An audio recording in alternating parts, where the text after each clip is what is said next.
역대하 1장 말씀입니다. 이제 오늘부터 36장 36번에 걸쳐서 역대하의 말씀을 우리가 또 읽겠습니다. 역대하는 역대상과 연결이 되어 있습니다. 히브리 성경에 보면 역대상, 역대하가 구별이 되어 있지 않습니다. 하나로 붙어 있는 거죠. 그래서 역대상에 연속된다. 그렇게 우리가 이해를 해야 하겠습니다. 역대상은 다윗에 대한 이야기라고 한다면, 이제 역대하는 솔로몬부터 시작된 남유다 왕에 대한 이야기입니다. 열왕기 상하가 바로 역대하와 서로 내용이 같은데 차이가 있습니다. 같으면서도 열왕기 상하는 남유다뿐만 아니라 북이스라엘의 왕들 이야기도 함께 포함하고 있지만, 이 역대하는 오직 남유다의 왕들의 이야기만 기록되어 있죠. 그런 차이가 있는 이유는 역대기 저자가 이 다윗에 초점을 맞추고 있기 때문입니다. 북이스라엘은 다윗의 어떤 후손이 아니고 그 에브라임 지파를 비롯한 그런 쪽입니다. 다른 10지파, 즉 다윗 혈통이 아닌 것이죠. 그런데 하나님께서 다윗에게 주신 언약은 다윗을 통해서 그 위가 견고하게 영원무궁할 것이다 라고 약속을 주신 것이니까, 그 약속, 다윗 언약이 실천되는 것을 지금 보이려고 역대기 저자가 이 역대하를 쓰고 있기 때문에, 그 북이스라엘은 오히려 다윗 그거에 반기를 든 것이기 때문에 그것은 배제하고 있는 것이죠. 그래서 이 역대하는 다윗 혈통에 초점을 맞추고 다윗 언약이 어떻게 성취되느냐 하는 걸 보여주는데, 그 이유는 지금 이 쓰여진 시점이 바벨론 포로 때입니다. 포로 또는 포로에서 귀환할 때이기 때문에 그 백성들이 상당히 낙심하고 있습니다. 이 다윗의 왕이 끊어진 것을 목도했고 멸망당한 것을 목도했기 때문에 우리에게는 더 이상 희망이 없는 것인가, 이런 생각을 하고 있겠죠. 그래서 그들에게 그렇지 않다, 희망이 있다. 하나님이 약속하신 것은 반드시 하나님 지키신다, 신실하신 하나님. 그래서 지금 멸망되어 있는 것 같지만 하나님께서 메시아를 보내셔서 다시 다윗의 그 메시아 혈통을 이으실 것이다, 이제 이런 것을 깨닫게 하려는 것이죠. 실제로 그들은 계속 그 메시아를 기다렸습니다. 다윗의 자손. 근데 그분이 예수님이신 것은 이스라엘 백성은 지금도 모르고 있는 것이죠. 믿지 않고 있는 것이지만, 바로 하나님께서는 그 다윗을 통해서 우리 예수님을 이 땅에 보내신 것이고, 예수님께서는 단지 이스라엘의 구원자일 뿐만 아니라 모든 인류의 구원자로 오신 것이죠. 그래서 이 역대하는 그런 관점에서 지금 기록되어 있다는 것입니다. 그래서 이제 우리가 전체 말씀을 계속 읽어갈 텐데, 전체의 구조를 먼저 간략히 본다면, 지금 1장에서 19장까지 솔로몬에 대한 이야기입니다. 그리고 이제 10장에서 13장까지는 이제 나머지 10장에서 36장까지는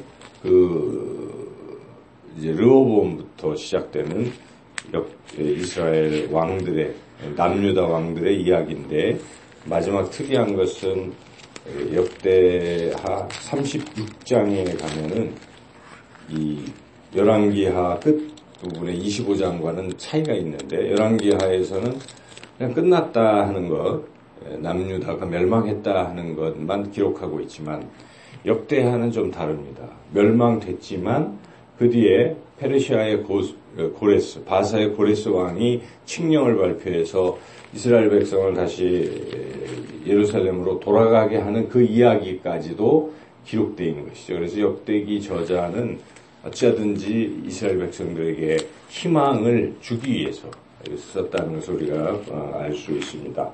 오늘 첫째 장 1장 말씀인데, 그래서 역대하는 상당히 다윗 혈통에 대해서 좀 긍정적으로 많이 기록하고 있죠. 솔로몬이 이제 처음에 참 훌륭했습니다. 솔로몬 왕이 다윗 왕과 비슷했죠. 솔로몬은. 그래서 1장은 그 솔로몬의 그 훌륭한 모습들이 많이 나타나 있는데, 한마디로 말한다면 솔로몬이 훌륭했다는 것은 솔로몬이 하나님을 위해서 살려고 했다는 것입니다.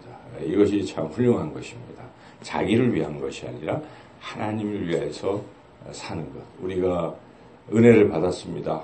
예수님을 통해서 주님이 십자가에 피 흘려 죽으심으로 우리는 구원을 받았습니다. 그 은혜에 우리는 감사합니다. 감격해서 우리가 그러면 주님은 날 위해 죽으셨는데 나는 주님을 위해서 무엇을 할까? 그런 늘 생각을 가지고 이 땅에서 살아가는 것, 그것이 훌륭한 삶이라는 것이죠.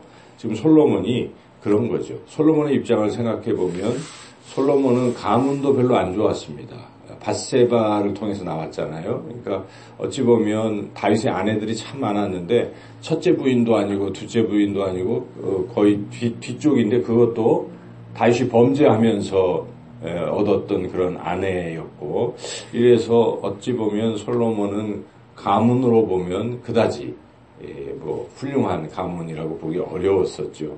그럼에도 불구하고 하나님께서 솔로몬을 택하신 것입니다. 그래서 솔로몬이 왕이 된 것이죠. 그 솔로몬은 어릴 때 그런 사실들을 목격을 했을 것입니다.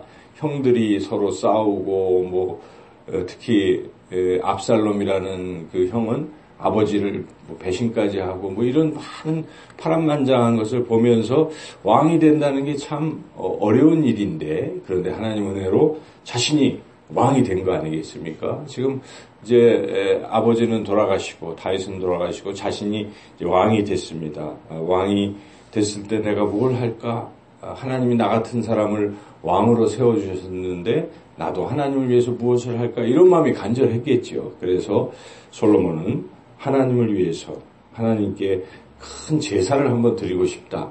이런 생각을 하게 된 것이죠. 그래서 당시에 하나님의 임재를 상징하는 그런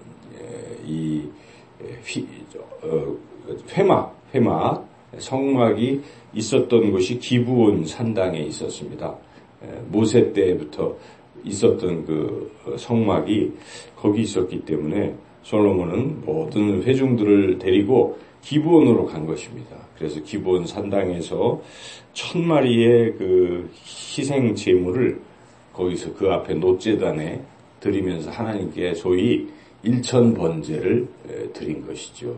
그 얼마나 많은 것들을 한꺼번에 드리는 게 웅장하겠습니까?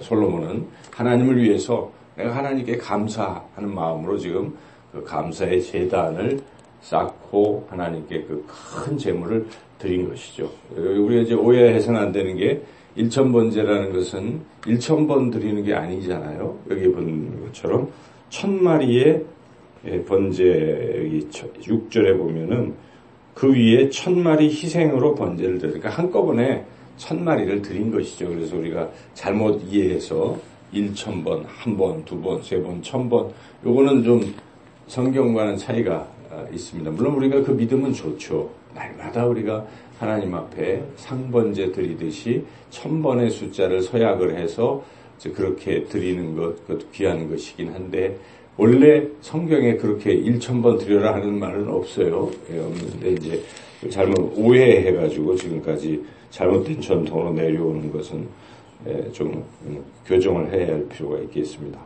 여하튼 여기서 우리가 이 솔로몬이 하나님 앞에 감사하면서 그렇게 최선을 다해서 이런 예배를 드리고 있다는 것은 우리가 귀하게 본받아야 할 것입니다. 우리 인생에서도 많은 은혜를 우리가 받고 삽니다.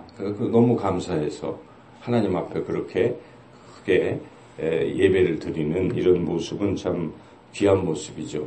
이런 모습, 솔로몬의 이런 모습을 하나님이 보시고 굉장히 기뻐하셨어요. 하나님께서 마음에 흡족하신 것입니다. 솔로몬이 감사하면서 하나님 앞에 내가 무엇을 할까? 이런 마음을 가졌기 때문에 너무 하나님이 기쁘셔갖고 그날 밤에 솔로몬에게 나타나셔서 야 솔로몬아 내가 널 위해서 뭐 해줄까? 이런 것이죠. 우리가 부모님께 뭐 조그마한 것이지만 우리가 최선을 다해서 뭐를 해드리면 부모님은 어릴 때 우리가 그렇게 했을 때 더 큰 것으로 또 주시지 않습니까? 지금 하나님이 그러신 모습이에요. 솔로몬의 그러한 모습에 하나님이 기뻐하시면서 말씀하시죠. 7절 같이 한번 읽어볼까요? 그날 밤에 하나님이 솔로몬에게 나타나 그에게 이르시되 내가 네게 무엇을 주랴 너는 구하라 하시니 이렇게 하나님 뭐든지 구해라 내가 다 들어줄게 이렇게 나타나서 말씀하시는 것이죠. 그런데 솔로몬이 구하는 것을 보니까 또 더 기특한 겁니다. 뭘 구합니까?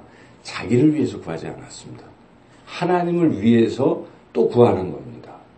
여기에 보통 같으면 재물, 부, 자신의 영광, 또 원수의 생명으로부터 보호되기를 원하고 오래오래 사는 것 이런 것을 구할 만한데 솔로몬은 자기를 위해서 구하지 않았습니다.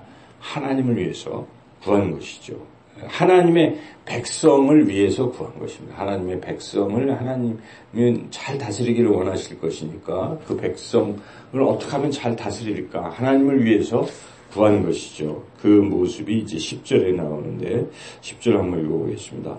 주는 이제 내게 지혜와 지식을 주사 이 백성 앞에서 출입하게 하옵소서. 이렇게 많은 주의 백성을 누가 능히 재판하리까 하니 자신의 백성이 아닙니다. 주님의 백성, 하나님의 백성을 잘 다스리는 것은 하나님을 위한 일인 것이죠. 하나님이 기뻐하시는 일이죠. 그래서 그거를 잘 하기 위한 지혜와 지식을 주세요. 이렇게 기도를 했다는 것입니다. 흔히들 지혜를 구했기 때문에 잘 됐다는데 지혜 그 자체가 중요한 것이 아니라 그 지혜를 왜 구했냐 하는 것입니다.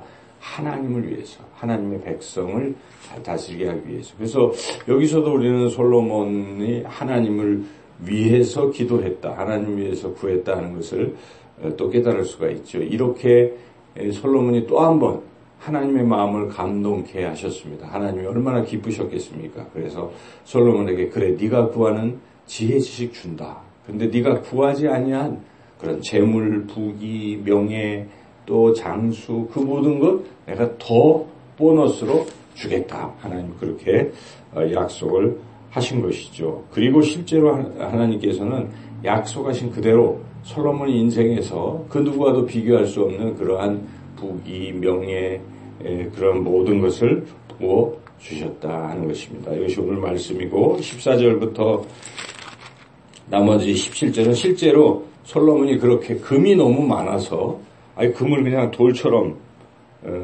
여길 정도로 15절에 보면 그렇게 흔하게 부귀를 누렸다는 것을 보여주고 있습니다.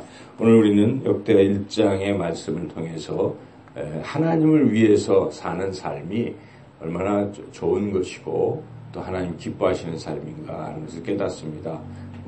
대부분 많은 사람들은 교회에 와서 예배를 드려도 하나님을 위해서 예배를 드린다는 생각보다는 자신을 위해서 예배를 드리려는 마음들이 있어요. 그래서 나의 힘든 거, 어려운 걸 내가 어떻게든지 해결받아야지 틀린 것은 아닙니다. 하나님은 오십 그렇게 할 때 그렇게 해주시지만 그래도 우리는 예배의 본질은 하나님을 높이는 데 있는 것입니다. 하나님께 절하러 온 곳이잖아요. 하나님을 경배하러 온 곳입니다. 그래서 그런 마음으로 주일 성수도 내가 하나님을 위해서 일주일 내내 살아야 되지만 그래도 또 그렇게 못 산 부분들에 대한 죄송한 마음으로 주일만큼은 하나님을 위해서 예배를 드리리라 그런 마음으로 이렇게 오는 그런 귀한 것입니다. 하나님은 겉의 모습보다는 우리의 마음의 중심을 항상 보고 있습니다. 우리의 삶의 모든 영역에서 어떻게 하면 하나님을 기쁘시게 할까? 하나님을 위해서 살아가는 오늘 하루도 특별히 하나님을 위해서 살아가는 그런 삶이 되시기를 주님의 이름으로 축원합니다.